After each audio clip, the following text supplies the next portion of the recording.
Hello friends, how are you? Welcome back to our channel Online GS by Diwakar and this is सत्यम परमार।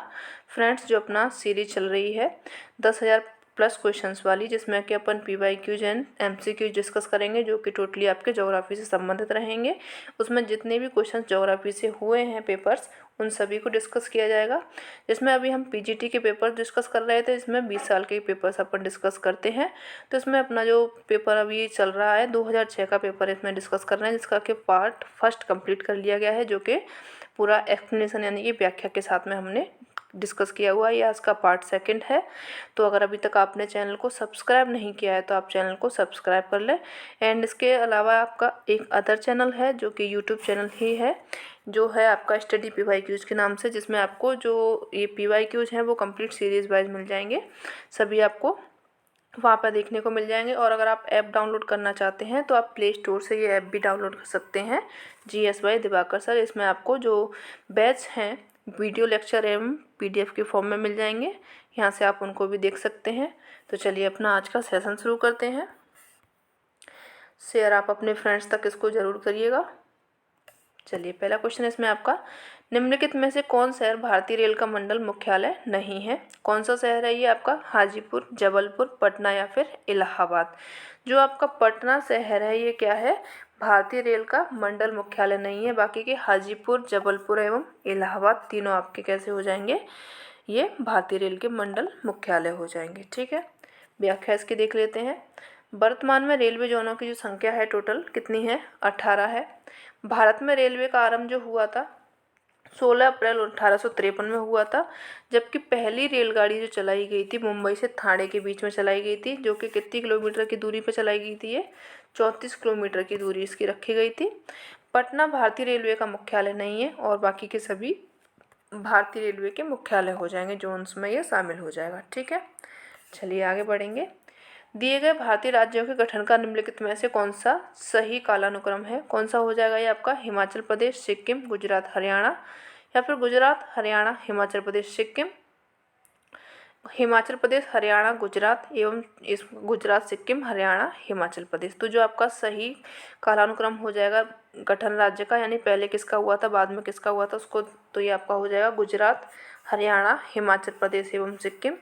इनके गठन का वर्ष देख लेते हैं कब कब हुआ था। गुजरात में हुआ था 1960 में, हरियाणा का हुआ था 1966 में, हिमाचल प्रदेश का हुआ था 1971 में, सिक्किम का हुआ था 1975 में। ठीक है, चलिए आगे बढ़ेंगे। किस शहर ने अभी हाल में अपने निर्माण काल के 300 वर्ष पूरे किए हुए हैं? तो कौन सा शहर था जिसने 300 वर्ष, यानी कि जब से वो शहर बना है उस तब से अब तक कितने साल हो चुके हैं उसको? 300 साल हो चुके हैं। तो वो कौन सा है? चंडीगढ़ है, बेंगलोर है, जमशेदपुर या फिर कोलकाता। तो जो आपका कोलकाता है इसने कितने वर्ष पूरे किए हुए हैं? 300 वर्ष। ये कब का क्वेश्चन है आपका? 2006 का क्वेश्चन है, तब इसने 300 वर्ष कंप्लीट किए हुए हैं। अब इसके ज़्यादा हो चुके हैं। भारत में पहली टेलीफोन सेवा प्रारंभ की गई थी, कहाँ पे की गई थी ये? कोलकाता में, बम्बई में, मद्रास में या फिर दिल्ली में। तो जो पहली टेलीफोन सेवा थी वो शुरू की गई थी कोलकाता में। ए ऑप्शन इसमें आपका सही हो जाएगा। देख लेते हैं इसकी जो शुरुआत हुई थी 1876 में ग्राहम बेल के द्वारा टेलीफोन का आविष्कार किया गया था। इम्पोर्टेंट है ये आपका। और उसके 5 वर्ष के बाद में 1881 में भारत में कोलकाता में नगर में 50 लाइनों को एक टेलीफोन केंद्र की स्थापना की गई थी, यानी कि इसमें कितनी लाइन रखी गई थी? 50 लाइनें थी। और टेलीफोन कितना था? एक टेलीफोन इस केंद्र की यहाँ पे स्थापना की गई थी। कब की गई थी? 1881 में। ठीक है, चलिए आगे बढ़ेंगे। ये आपके संस्थाएं दिए गए हैं और इनमें क्या दिया गया? इनकी स्थापना वर्ष दी गई है, जिसमें कि एक सही है, बाकी के सभी 3 इसमें गलत दिए गए हैं। तो उनको देख लेते हैं। भारतीय रिजर्व बैंक की स्थापना इसमें दिया गया है कि 1952 में हुई थी, लेकिन इसकी स्थापना 1952 में ना होकर के कब हुई थी? 1935 में हुई थी। ठीक है, और इसमें दिया गया है कि जो सामुदायिक विकास कार्यक्रम है इसकी स्थापना 1950 में हुई थी, लेकिन इसकी स्थापना 1950 में ना होकर के 1952 में हुई थी। ठीक है, और ये सॉरी यहाँ पे लिख दिया है, आपको डिस्टर्ब होगा। 1952 में इसकी हुई थी, 1935 में इसकी हुई थी। 1 मिनट। ठीक है।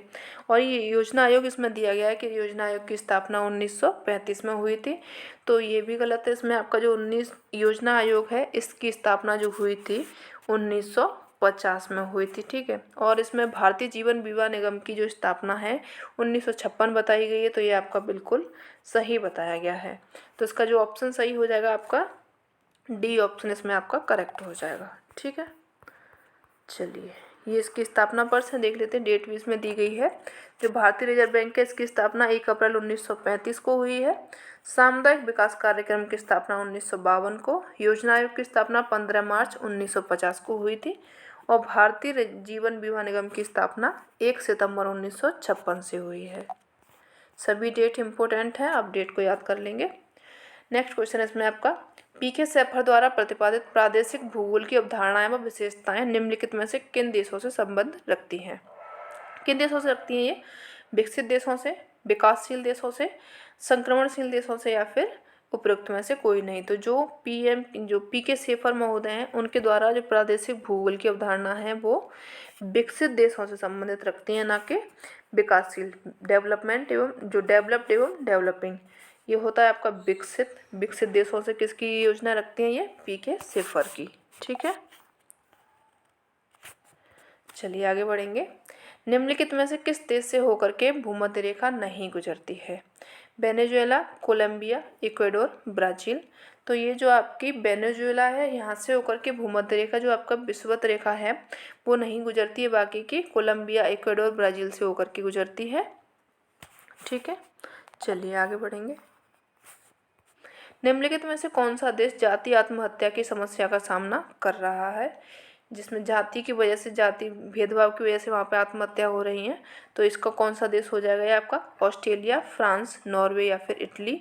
तो जो आपका फ्रांस है यहाँ पे सबसे ज़्यादा क्या हो रही है कि जाति यानी जो भेदभाव है उसके कारण यहाँ पे लोग जो हैं आत्महत्या कर रहे हैं। निम्नांकित में से कौन सा युग्म सही नहीं है? राइन जर्मनी में है, पो इटली में है, लॉयर जो फ्रांस में है, एवं एल्ब नीदरलैंड में है। तो जो आपका एल्ब नीदरलैंड में दिया गया है, जो कि नीदरलैंड में ना होकर के कहाँ पे है? चेक जो गणराज्य है इसमें है। ये जर्मनी में प्रवाहित होती है ये नदी है। और जो नीदरलैंड में राइन एवं माउस नदियाँ भी वहाँ से प्रवाहित होती हैं। जो नीदरलैंड है इसमें कौन सी नदी बहती है? राइन है और माउस नदी है, ठीक है। और बाकी की जर्मनी में राइन है, ठीक है, इटली में पो है और लायर फ्रांस में है। ये सभी सम्मिलित हो जाएंगी आपकी। नेक्स्ट क्वेश्चन इसमें आपका निम्नांकित में से कौन सी फसल जापान की व्यावसायिक फसल नहीं है? चाय हो जाएगी, गन्ना, तंबाकू, कहवा। तो जो आपकी व्यावसायिक फसल नहीं पूछा गया है तो ये आपकी कहवा हो जाएगी। ये कहवा कैसी है? व्यावसायिक फसल नहीं है। जबकि अन्य फसल ये चाय है, तंबाकू है, गन्ना है, ये सब व्यावसायिक फसल में आ जाएंगी, ठीक है। चलिए आगे बढ़ेंगे। कैलिफोर्निया घाटी की जलवायु किस प्रकार की जलवायु है? स्टेपी तुल्य, भूमध्य सागरीय तुल्य, पश्चिमी यूरोप तुल्य या फिर चीन तुल्य। तो जो आपकी कैलिफोर्निया घाटी है उसकी जो जलवायु है वह कैसी हो जाएगी? भूमध्य सागरीय जलवायु हो जाएगी। अक्षांश वितरण इसका देख लेते हैं। भूमध्य सागरीय जो जलवायु है उसका जो विस्तार पाया जाता है भूमध्य रेखा के दोनों तरफ पाया जाता है। 30 डिग्री से 40 डिग्री अक्षांशों के बीच में ये पाया जाता है। और इसके अंतर्गत रूम सागर जो है उसके चारों ओर तटीय देश कैलिफोर्निया, चिली, दक्षिण अफ्रीका, पश्चिमी भाग तथा दक्षिण ऑस्ट्रेलिया के क्षेत्र भी किसमें आते हैं? ये भूमध्य सागरीय जलवायु के अंतर्गत ही आते हैं। इसकी विशेषताएं क्या होती हैं? यहाँ पर शीतकाल में वर्षा होती है और ग्रीष्मकाल कैसा रहता है? शुष्क रहता है। रसदार फलों जो होते हैं, खट्टे फल होते हैं, उनकी खेती यहाँ पे अच्छे से की जा सकती है, जैसे कि अंगूर, संतरा, इन सब की खेती यहाँ पे होती है। नेक्स्ट क्वेश्चन इसमें आपका निम्नांकित में से किसी कोमल काष्ठ का भंडार गृह कहा जाता है? नॉर्वे को, स्वीडन को, फिनलैंड को, कनाडा को। तो कोमल काष्ठ का भंडार कहा जाता है कनाडा को, ठीक है। ये क्यों कहा जाता है? क्योंकि यहाँ का जो टैगा वन है, कोमल है, इनकी लकड़ियाँ काफ़ी नरम होती हैं, क्योंकि वहाँ के जो प्रदेश हैं वो बहुत ठंडे प्रदेश होते हैं, बर्फबारी वहाँ पे होती है। इसी कारण ये क्या होते हैं, इनको नमी हमेशा रहती है, जिसके कारण इनका काष्ठ यानी कि जो काठ होता है, लकड़ी होती है, वो कोमल होती है। चलिए आगे बढ़ेंगे।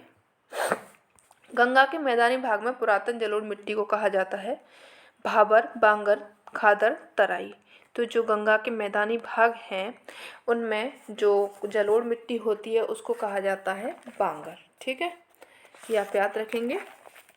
मिट्टियों का डिवीजन किया गया है खादर, भावर, तराई, बांगर में, जिसमें से आपका जो गंगा के मैदानी क्षेत्र में पाई जाती है वो बांगर मिट्टी पाई जाती है। बी ऑप्शन इसमें आपका सही हो जाएगा। चलिए इसकी व्याख्या और देख लेते हैं।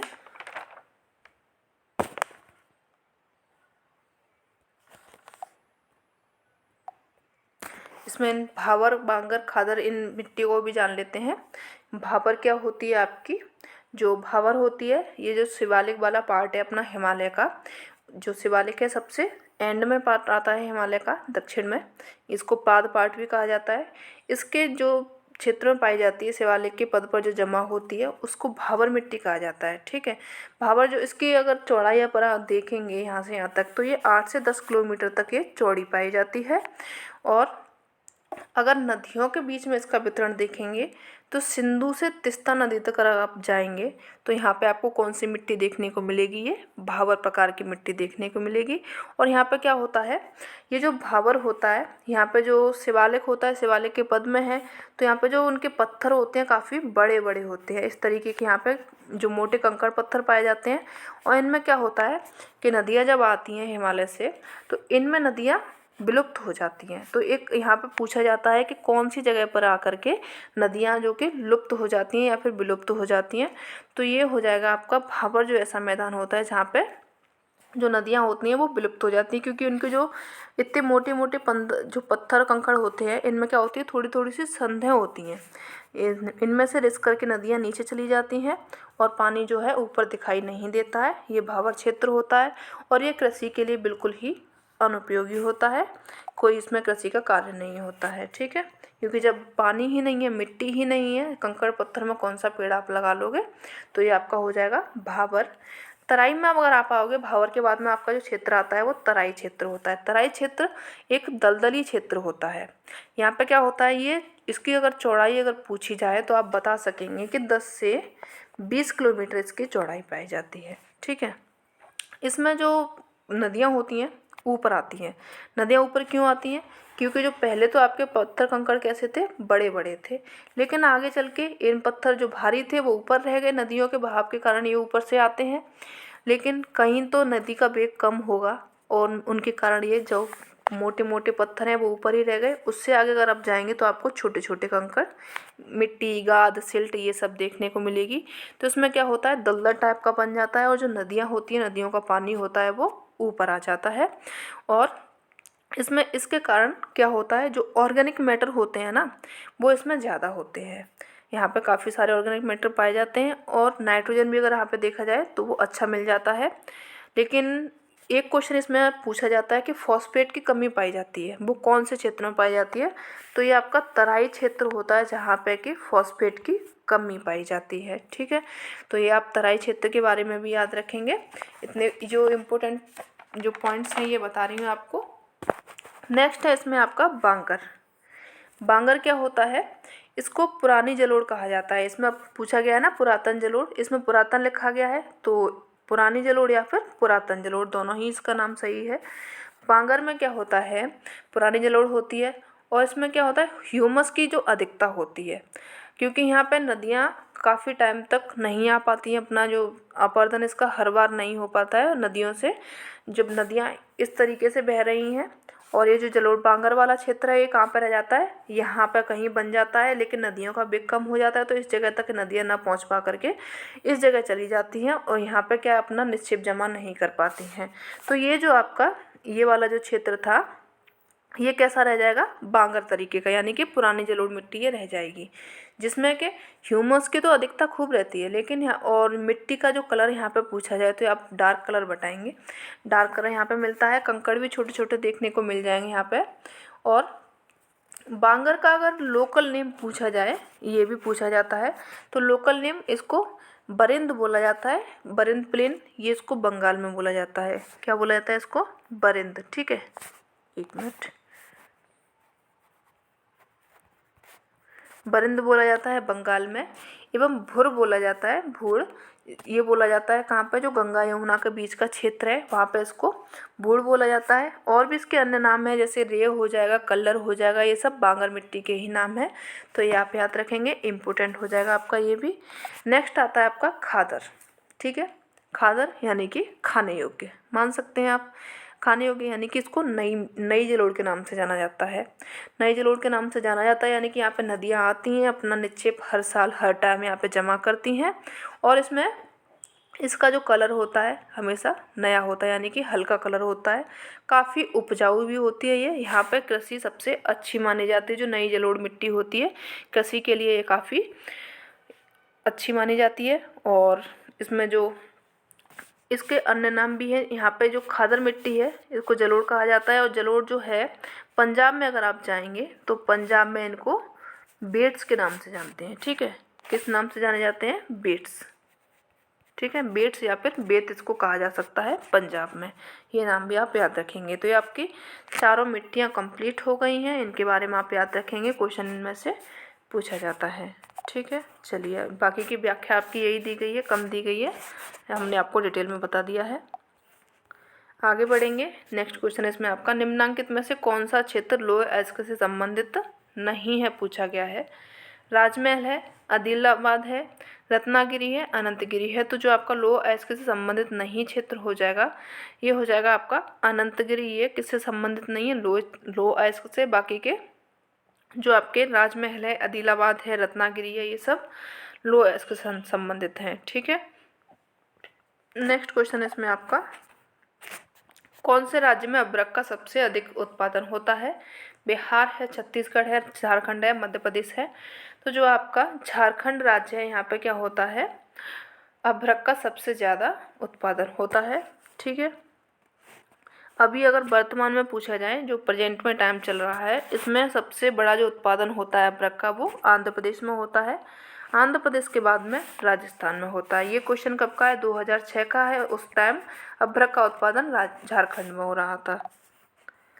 नेक्स्ट क्वेश्चन इसमें आपका भारत में तोड़ा जनजाति के लोग पाए जाते हैं, कहाँ पे पाए जाते हैं, सतपुरा श्रेणी में, अरावली श्रेणी में, महेंद्रगिरी श्रेणी में, या फिर नीलगिरी श्रेणी में। तो जो सतपुरा श्रेणी, जो नीलगिरी श्रेणी है, उसमें टोडा जनजाति के लोग पाए जाते हैं। एवं कोटा है, उसमें भी कैसे लोग पाए जाते हैं, टोडा जनजाति के लोग पाए जाते हैं। ठीक है, नेक्स्ट क्वेश्चन इसमें आपका निम्नलिखित में से भारत का कौन सा राज्य उच्चतम संभाव्य पवन ऊर्जा का द्योतक है। आंध्र प्रदेश, गुजरात, राजस्थान एवं मध्य प्रदेश। तो जो आपका गुजरात है, ये इसमें क्या है, पवन ऊर्जा का इसमें ज़्यादा होता है, उच्चतम होता है, हाईएस्ट होती है। यहाँ पे देख लेते हैं क्या इसकी व्याख्या दी गई है। भारत का गुजरात राज्य है, उच्चतम संभाव्य पवन ऊर्जा का ये द्योतक होता है। और भारत में पवन ऊर्जा का उत्पादन जो होता है 37.7 गीगावाट की क्षमता पर होता है। और भारत का पवन ऊर्जा उत्पादन में इसका स्थान जो है चौथा स्थान है। इम्पोर्टेंट हो जाएगा आपका ये, गीगावाट कितना है और कौन सा स्थान है, तो इसका 4th स्थान है। भारत में गुजरात राज्य में पवन फार्म स्थापित करने के लिए बहुत अनुकूल परिस्थिति है वहाँ पे, क्योंकि ये तटीय राज्य हैं। और 2020 में जो डेटा आया हुआ था, उसमें 5 पवन सी जो ऊर्जा संस्थापित क्षमता वाले राज्य हैं उनका देखा गया है, तो उनको आप याद रखेंगे। 2020 का ये डेटा है, जिसमें तमिलनाडु हो जाएगा फर्स्ट पर, उसके बाद में गुजरात है। अब पहले गुजरात कौन से पर था, चौथे पर था, लेकिन अब दूसरे पर आ चुका है। उसके बाद में महाराष्ट्र हो जाएगा, कर्नाटक हो जाएगा एवं राजस्थान हो जाएगा। ठीक है, 5 और शीर्ष राज्य आप याद रखेंगे, इनसे क्वेश्चन भी पूछा जा सकता है। नेक्स्ट क्वेश्चन इसमें दिया गया है, निम्नलिखित में से कौन सा कथन सही है। सुरमा घाटी में चाय की खेती व्यापक रूप से होती है। दंडकारण्य में कपास की विस्तृत खेती होती है। एंड इसमें दिया गया है, गुजरात में धान की विस्तृत खेती होती है, या फिर निचले गंगा के मैदान में मूंगफली की विस्तृत खेती होती है। तो इसमें जो आपका फर्स्ट ऑप्शन था ए, इसमें दिया गया था असम की जो सुरमा घाटी है वहाँ पे चाय की खेती होती है, ये बिल्कुल सही दिया गया था। और जो दंडकारण्य क्षेत्र है आपका, उसमें क्या होती है, चावल की खेती अच्छी की जाती है।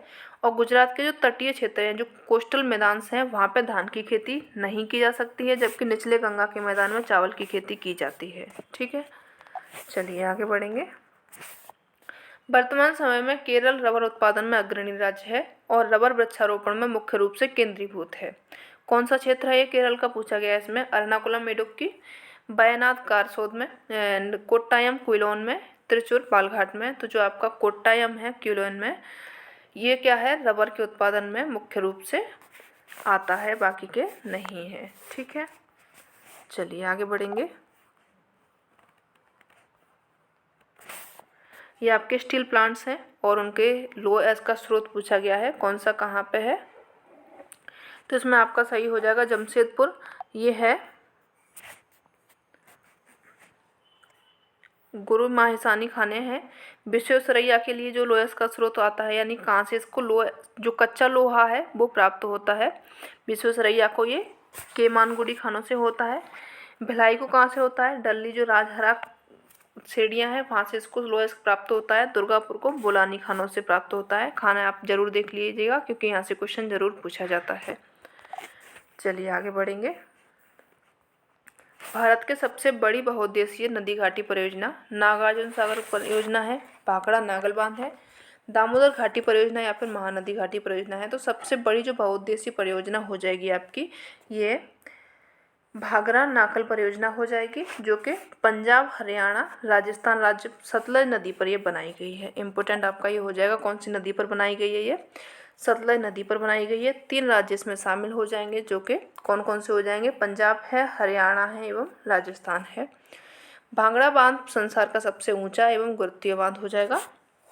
कैसा है ये आपका, गुरुत्वीय बांध है, ये भी आप याद रखेंगे, और सबसे ऊंचा बांध है, जिसका निर्माण किया गया था 1963 में। और बांध के पीछे बनी झील का नाम जो है गोविंद सागर झील हो जाएगा, ये हिमाचल प्रदेश में। तो ये भी इम्पोर्टेंट है, यहाँ से भी क्वेश्चन जरूर पूछा जाता है, तो आप इसको याद रखेंगे। नेक्स्ट क्वेश्चन इसमें आपका कुछ परियोजनाएं दी हैं एवं उनकी नदियाँ दी गई हैं। तो तवा परियोजना, ये कौन सी नदी, कहाँ पे, सॉरी, ये राज्य दिए गए हैं और कुछ परियोजनाएं दी गई हैं। कौन सा परियोजना कौन से राज्य में है, तो ये आपकी जो तवा परियोजना है ये मध्य प्रदेश में हो जाएगी। और जो भीमा परियोजना है ये आपकी महाराष्ट्र में हो जाएगी। घटप्रभा परियोजना आपके कर्नाटक में हो जाएगी, सॉरी एक मिनट, तवा हो जाएगी आपकी मध्य प्रदेश में, भीमा हो जाएगी महाराष्ट्र में, घटप्रभा हो जाएगी कर्नाटक में, और जो करजन परियोजना है हो जाएगी आपकी गुजरात में। ठीक है, तो ए का सेकंड हो जाएगा, बी का फर्स्ट, सी का फोर्थ, डी का थर्ड। इसमें आपका जो सही ऑप्शन हो रहा है ये ए ऑप्शन सही हो जाएगा। ये आपकी सभी परियोजनाएं हैं, 4 परियोजनाएं एवं उनके राज्य दिए गए हैं। ठीक है, चलिए आगे बढ़ेंगे। हाल ही में एनटीपीसी की 520 मेगावाट तपोवन विष्णुगढ़ जल परियोजना का उद्घाटन हुआ है, वो कहाँ पे हुआ है, असम में, हिमाचल प्रदेश में, जम्मू कश्मीर में या फिर उत्तराखंड में। तो ये किया गया है कहाँ पे, उत्तराखंड राज्य में इसकी उद्घाटन किया हुआ है। डी ऑप्शन इसका सही हो जाएगा। नेक्स्ट क्वेश्चन इसमें, भारत में अधोलिखित झीलों में से कौन प्रॉन मछली के उत्पादन के लिए जानी जाती है। नाम याद रखेंगे, मछली कौन सी है, ये प्रॉन है। बुलर झील है, सांवर झील है, चिल्का झील या फिर कांवर झील। तो जो चिल्का झील है उड़ीसा राज्य की, वहाँ पे कौन सी मछली पाई जाती है, प्रॉन मछली पाई जाती है, और ये जो झील है इसी के लिए जानी जाती है। चलिए आगे बढ़ेंगे। नेक्स्ट क्वेश्चन इसमें आपका दिया गया है, निम्नलिखित राज्यों में अनुसूचित जनजाति की जनसंख्या के आधार पर अवरोही क्रम में, घटते हुए क्रम में यानी व्यवस्थित करना है। तो इसमें आपका जो ऑप्शन दिया गया था वो कोई भी ठीक नहीं दिया गया, इसलिए आयोग ने इसको क्या किया था, हटा दिया था। देख लेते हैं, जो 2011 के अनुसार इसमें घटता क्रम रखा गया था, मध्य प्रदेश, असम, मेघालय एवं त्रिपुरा है, इनमें से कोई भी विकल्प दिया नहीं गया था।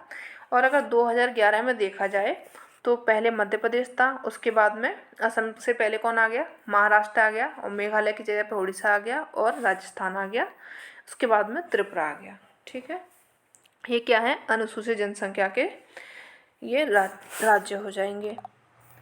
चलिए आगे बढ़ेंगे, एक मिनट। अंतर्राष्ट्रीय चीनी बाजार में भारत को कड़ी स्पर्धा का सामना करना पड़ रहा है, कहाँ पे कर रहा है ये, जापान एवं थाईलैंड से, संयुक्त राज्य अमेरिका एवं कनाडा से, अर्जेंटीना एवं चिली से, क्यूबा एवं इंडोनेशिया से। तो उस टाइम पे किससे करना पड़ रहा था ये, क्यूबा एवं इंडोनेशिया से। डी ऑप्शन इसमें आपका सही हो जाएगा। अंतर्राष्ट्रीय चीनी बाजार में भारत को क्यूबा एवं इंडोनेशिया से कड़ी प्रतिस्पर्धा का सामना करना पड़ रहा था, क्योंकि क्यूबा को चीनी का कटोरा कहा जाता है और क्यूबा में प्रति हेक्टेयर गन्ने की उपज के साथ प्रति क्विंटल गन्ने में चीनी की मात्रा अधिक होती है, यानी कि वहाँ का गन्ना अच्छा है। इससे कि क्या होता है, वहाँ पे चीनी का उत्पादन ज़्यादा अच्छा होता है बजाय इंडिया के। क्यूबा चीनी का एक महत्वपूर्ण क्या है, निर्यातक देश भी है। चलिए आगे करते हैं। निर्यातक यानी कि वो अन्य देशों को चीनी भेजता है।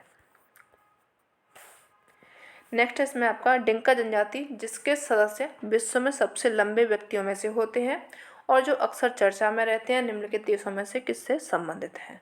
कहाँ के हैं ये, अफगानिस्तान के हैं, उज्बेकिस्तान के, स्पेन के या फिर सूडान के। तो ये जो जनजाति हैं डिंका जनजाति, ये सूडान के हैं, जो कि सबसे लंबे माने जाते हैं और हमेशा ये चर्चा में रहते हैं। सूडान कहाँ पे आपका, अफ्रीका में है। चलिए नेक्स्ट क्वेश्चन इसमें आपका, निम्नलिखित में से कौन सी आदिवासी खानाबदोश चरवाहे हैं। खानाबदोश कौन से हैं आपके, एस्किमो, बोरो, पिग्मी, मसाई। तो जो खानाबदोश हो जाएंगे आपकी मसाई जनजाति हो जाएगी, बाकी के नहीं है। व्याख्या देख लेते हैं इसकी। मसाई आदिवासी जनजाति खानाबदोश चरवाहे होते हैं। एस्किमो ग्रीनलैंड, अलास्का एवं कनाडा में पाए जाने वाले खाद्य संग्राहक एवं आखेटक प्रजातियां होती हैं। ये क्या करती हैं, खाद्य संग्राहक होती हैं, आखेटक हैं। बोरो अमेजन बेसिन में पाई जाने वाली हैं, जो कि खाद्य संग्राहक एवं आखेटक हो जाएंगी। और इस प्रकार जो पिग्मी है कांगो बेसिन में पाई जाती हैं, ये भी खाद्य संग्राहक एवं आखेटक हैं।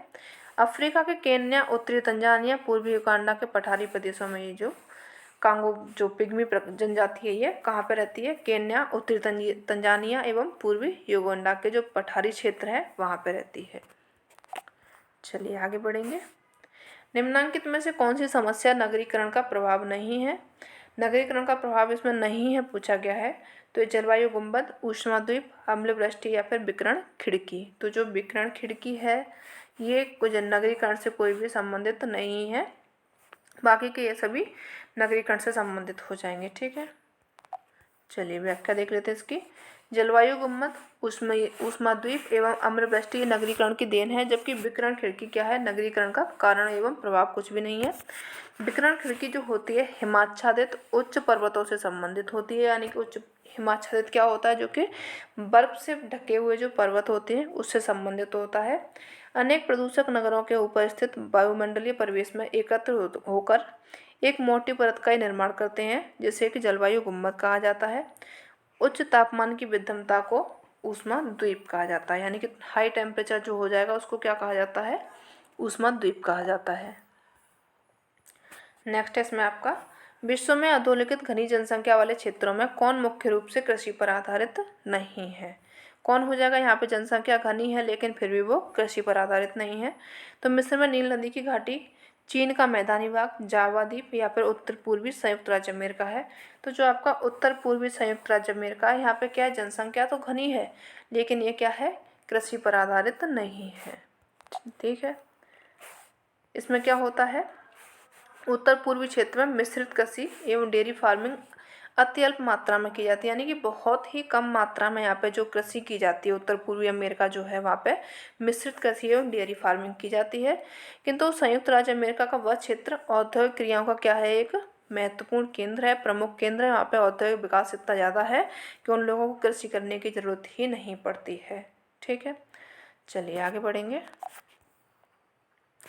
हरित क्रांति से संबंधित प्रमुख समस्या है, क्या हो जाएगी ये, प्रादेशिक असंतुलन, फलोत्पादन में असमानता, पर्यावरण का दुष्प्रभाव या फिर उपरोक्त सभी। तो इसका जो ऑप्शन सही हो जाएगा डी हो जाएगा। जो हरित क्रांति है उसमें ये सभी जो समस्याएं थी सभी को शामिल किया गया था। डी ऑप्शन इसमें आपका सही हो जाएगा। व्याख्या देख लेते हैं इसकी। हरित क्रांति से संबंधित प्रादेशिक असंतुलन, फसलोत्पादन, असमानता एवं पर्यावरण दुष्प्रभाव प्रमुख इसमें रखे गए थे। हरित क्रांति शब्द का प्रयोग जो किया था विलियम गेड ने किया था। हरित क्रांति का प्रभाव देश के विकसित राज्यों जैसे कि उत्तर प्रदेश, पंजाब, हरियाणा, तमिलनाडु, महाराष्ट्र, इन सभी राज्यों में ज़्यादा देखने को मिला है। हरित क्रांति का जो प्रभाव पड़ा है जिसमें फसल मेन रही है वो कौन सी रही थी, गेहूँ रही थी। उसके बाद में कोई जो फसल रही थी वो चावल रही थी। ठीक है, गेहूँ और चावल में इसका असर ज़्यादा देखने को मिला हुआ है। फसलोत्पादन में असमानता इसमें बढ़ी है। सभी राज्यों में इसका प्रभाव नहीं पड़ा, जिससे प्रादेशिक असंतुलन भी हुआ था। यानी कि अगर जो भारत के सभी राज्यों में इसका हरित क्रांति चलती तो असमानता नहीं होती, लेकिन कुछ राज्यों में इसका विकास हुआ, कुछ राज्यों में इसका प्रभाव नहीं पड़ा, जिसके कारण क्या हो चला था, प्रादेशिक असंतुलन पैदा हुआ है। ठीक है, तो ये हो गया आपका आज का सेशन कैसा लगा ज़रूर बताएं। अगर अच्छा लगा हो तो आप चैनल को सब्सक्राइब कर लें एंड अपने फ्रेंड्स को इसको शेयर ज़रूर करें। मिलते हैं नेक्स्ट सेशन में, तब तक के लिए धन्यवाद।